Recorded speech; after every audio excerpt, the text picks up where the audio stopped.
bagaimanapun juga kita harus menolong mereka.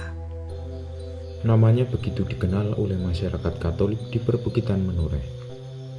Sosok itu hadir membawa obor dalam keadaan yang dirundung kegelapan. Pada tahun 1920, di masa kolonial, perbukitan Menoreh dilanda dengan wabah disentri dan kolera. Wabah itu menelan banyak korban jiwa, bahkan hingga tersiar kabar bahwa tiada hari tanpa kabar duka. Pada tahun 1920 pula, seorang misionaris dari Austria telah menjejakkan langkahnya di Pulau Jawa. Dengan berbekal bahasa Jawa sebisanya, pada tahun 1924, dia memulai perjalanan hidupnya di perbukitan Menoreh. Dia melihat keadaan yang miris akan penderitaan, lahan-lahan yang tandus, pangan yang berkekurangan, dan korban yang mulai berjatuhan karena disentri dan kolera atau yang mereka sebut dengan kromoleo. Keadaan itu menjadi semakin parah ketika kebutuhan sandang dan pangan penduduk Menoreh yang sangat jauh dari kata kecukupan.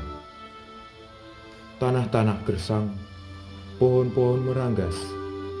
Perbukitan Menoreh dilanda paceklik yang memperparah kehidupan masyarakat Menoreh.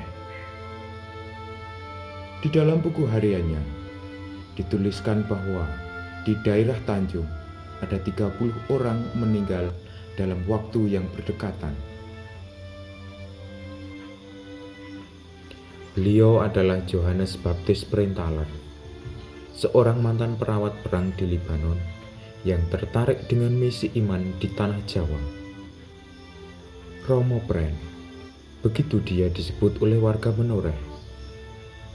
Dengan berbekal peralatan medis seadanya dan pengalamannya menjadi perawat, dia mengawali misinya dengan berkeliling membawa obat-obatan.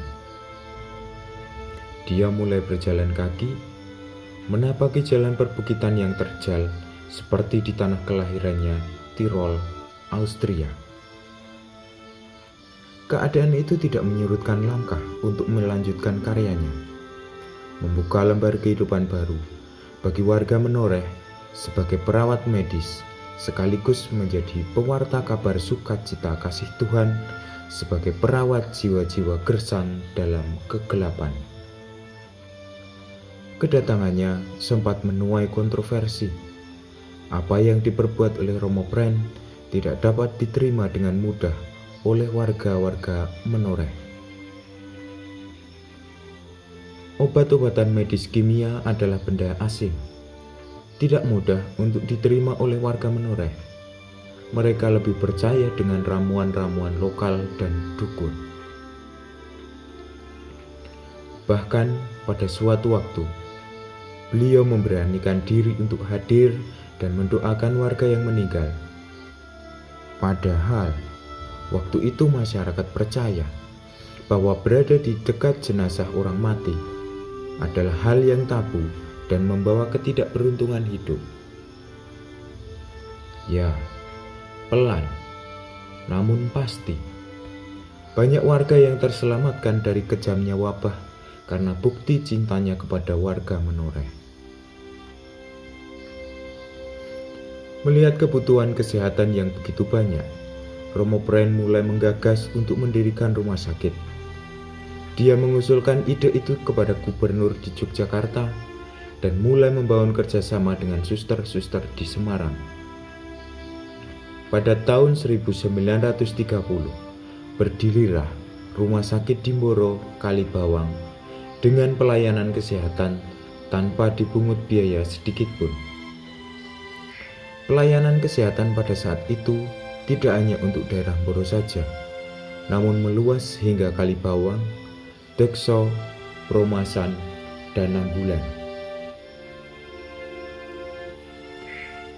Dalam karya misinya di Menoreh, Romo Brenthaler adalah obor di tengah pandemi.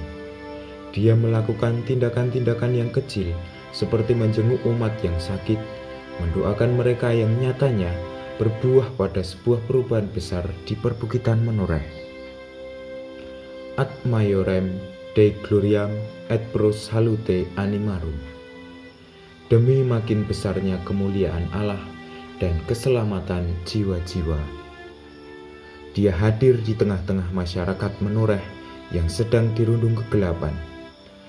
Dia datang menjadi terang dengan cara-cara kemanusiaan yang seperti mukjizat. Dia adalah perawat kehidupan, merawat raga yang kesakitan, merawat kesejahteraan bagi yang berkekurangan, merawat jiwa-jiwa yang gersang dengan kabar sukacita Allah. Angelus, malaikat pelindung yang dikirim Tuhan bagi warga Katolik di perbukitan menoreh.